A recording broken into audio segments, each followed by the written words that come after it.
Welcome back to the Everyday Workbench. Today we are in the laundry room and we're talking about keeping your dryer and your dryer exhaust system free of built-up lint. So lint is that pesky byproduct that you get from drying clothes, and every dryer out there has a screen or a filter which collects any of this excess lint.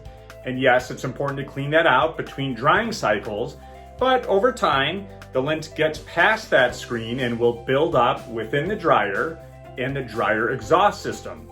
Now this built up lint becomes a fire hazard, and as a homeowner, there's a couple of easy things that you can do to prevent this lint from building up and possibly causing a fire in your home.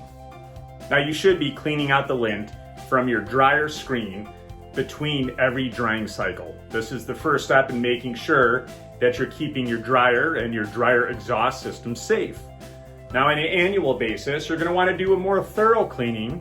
You wanna clean the dryer of any excess lint, and you also want to clean the dryer exhaust duct. So that's the silver or the white flexible tube that runs between the dryer and the outside of the house. If you go to your favorite hardware store, you'll be able to find a kit that has a variety of brushes to help you with this job. Now that you have the dryer cleaned out of any excessive lint, and you have the duct between the dryer and the exterior of the house cleaned out, you want to go to the outside of the house and you want to check out the vent hood.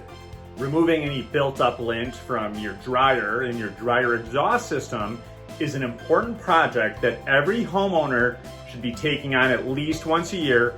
With the right tools, it only takes a few minutes, and besides making your home safer, it will make your dryer run more efficiently. As always, thank you for watching the Everyday Workbench.